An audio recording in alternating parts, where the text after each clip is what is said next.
কিছুই করতে চায়নি। ও আমাকে দেখে এমন ভাবে হাসলো। তোমাকে দেখে? হ্যাঁ, আমি দেখা দেইনি, তবুও আমাকে দেখতে পেয়েছে। কিভাবে? এমন অনেক শক্তি আছে যারা মানুষের আকার নিতে পারে, দেখা দিতে পারে মানুষের সামনে, যদি তাদের মধ্যে মনুষ্য জগতের তীব্র কোনো আবেগ মিশে থাকে, যেমন ক্ষোভ, বিক্ষোভ, ঘেন্না। আমি জানি ও তোমাকে কেন দেখতে পেয়েছে। ফুপি, তোমার সাথে তাথয়ের একটা সম্পর্ক তৈরি হয়ে গেছে, কিন্তু দুঃখের বিষয় সেটা ভালোবাসার সম্পর্ক না, ঘৃণার সম্পর্ক।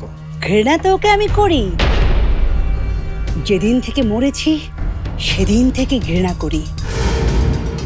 তাই ওকে বোঝাতে চাই মরণ যন্ত্রণা। আজ ওকে বাঁচিয়েছিস তুই, কিন্তু এরপর ও যখন এখানে আসবে তখন বাঁচাবি কিভাবে? ও এ ধারে আর কখনো আসবে না।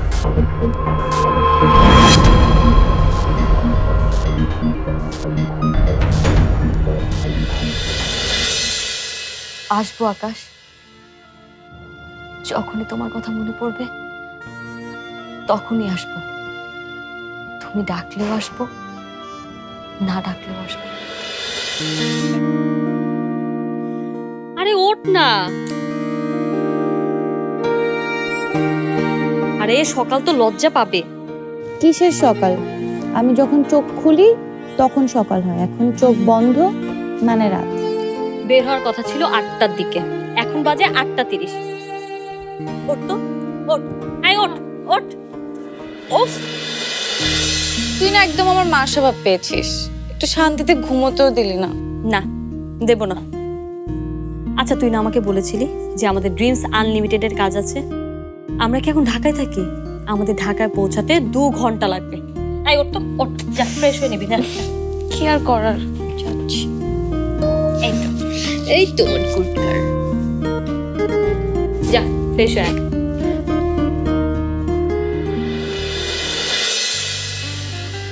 যাক, বাড়ি বন্ধ দেওয়াটা একটা কাজের কাজ হয়েছে। এখন আমরা এই বাড়িতে শান্তিতে থাকতে পারবো। ঠিকই বলেছেন মম। এই বাড়িতে আসার পর ঠিক এই প্রথমেই আমার ঘুমটা খুব ভালো হলো, সকালটা খুব ফ্রেশ লাগছে। বাহ, ভাবি তুমি ফ্রেশ হয়ে গেছো? তাহলে এক কাজ করো না, এটা একটু ফ্রেশ করো। হ্যাঁ, মানে বলছি কি, এটা তুমি একটু মুছে পরিষ্কার করে দাও। এটা আমি পরিষ্কার করব? ও তাই তো, সরি, বাদ দাও। আমিও না এই সকাল সকাল কাকে যে কাজ করতে বলছি, থাক আমি নিজেই মুছে দিচ্ছি। কাজ এড়িয়ে যাওয়াটা কোনো ভালো কথা না রাফাত। কাজই জীবন, কাজ থেমে গেলে জীবনও থেমে যায়। ড্যাড, এসব কাজ আমার কাছে কোনো কাজই না। এই কাজ তো যে কেউ করতে পারে, ওই পারুলও তো করতে পারে। হ্যাঁ, পারুল যে কাজটা করতে পারে সে কাজটা তুমি যদি করতে না পারো তো লজ্জা করে না? এই তুমি চা খাও তো, দেখ তো পারুল সবকিছু ঠিকঠাক মতো দিয়েছে কিনা। একেবারে ঠিকঠাক, পারফেক্ট। পারফেক্ট। আর যদি আমি চা বানাতাম না, তাহলে লিকার ঠিক নেই তো দুধ ঠিক নেই। আমার কি মনে হয় জানো পাপিয়া, যারা ঘরের কাজ করতে চায় না তারা আসলে বাইরের কাজও করতে পারে না। এগুলো সব কুড়ে কুড়ে একেবারে। বাবা, এই যে নাও, তোমার জন্য পেপার নিয়ে এসেছি। বাহ, চায়ের সঙ্গে তাজা খবর।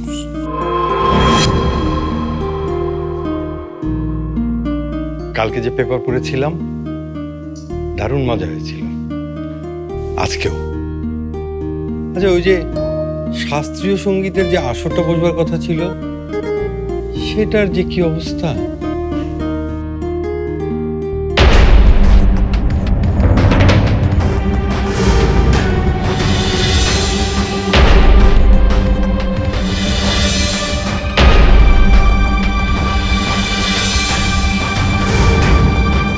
বুঝলি মিশাল, বাংলাদেশ তো আর একটা ম্যাচ জিতে গেল। এই খবর তো আমার গত রাত থেকে জানা আব্বু, ইন্টারনেটে লাইভ খেলাও দেখেছি। আরে খেলা দেখা আর খেলা পড়া দুটোর মধ্যে অনেক পার্থক্য আছে। এই যে এখানে সব ওই বিশেষজ্ঞের কলাম আছে বুঝলি, এটা পড়লে পরে ক্রিকেট সম্পর্কে আরো অনেক কিছু তুমি জানতে পারবে। লাইভে কি সেটা পাওয়া যায়? আব্বু, গুগল করলে পুরো দুনিয়াকে পাওয়া যায়। এই যে তুমি যে পেপারটা পড়ছো, এটাও কিন্তু এখন অনলাইনে পাওয়া যায়। আরে রাখ তোর অনলাইন, এই যে দেখ হাতে পেপার, আর এদিকে আর এক হাতে চায়ের কাপের একটা আলাদা ব্যাপার আছে, বুঝছিস? আর তোরা তো 24 আওয়ার্স মাথা নিচু করে মোবাইলের দিকে তাকিয়ে থাকিস। তোরা হলে মাথা নিচু একটা জেনারেশন, আর আমরা হলাম মাথা উঁচু জেনারেশন। শোনো আব্বু। গুড মর্নিং আব্বু। Good morning, good morning.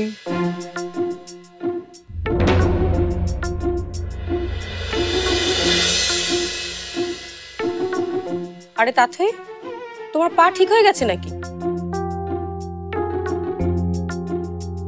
Doctor না বললো অনেক দিনের ব্যাপার। দেখেছো তোমাদের আদরের ছেলে এবার মেয়েটার পাও ঠিক করে এসেছে। এবার আবার এভারেস্টে চড়ার স্বপ্ন দেখবে মেয়েটা। আর তার সেই অসম্ভব স্বপ্ন পূরণের জন্য তোমাদের ছেলে ব্যস্ত হয়ে পড়বে। তোমাদের ওই গুণী ছেলে যত সব। ব্যান্ডেজটা খুলে ফেললি? কিরে তাথই, হঠাৎ করে তুই এরকম কেয়ারলেস হয়ে গেলি কেন? আপনি, তোর পা কি ঠিক হয়ে গেল? কিভাবে সম্ভব?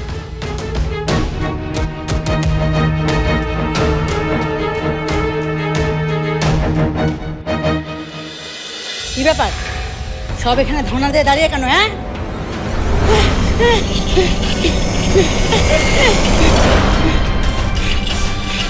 তোর দুজনকে টেস্ট মনে হচ্ছে। আব্বু, আমাদের ফ্রেন্ড তন্নি আছে না, হ্যাঁ আমাদের সাথে ড্রিমস আনলিমিটেডে কাজ করে, হ্যাঁ হ্যাঁ, ওর একটা কাজিন মিতুকে নিয়ে একটু ঝামেলা হয়েছে। আকাশ, কিছু একটা কর না। আচ্ছা, ওই যে ওই মেয়েটা তো ভালো, কি মিষ্টি গলা, ওকে বল না ওই যে বাড়ি বন্ধটা একটা লন্ড বন্ড করে ভেঙে দিক। না বাবা, আমি এটা কখনোই বলতে পারবো না।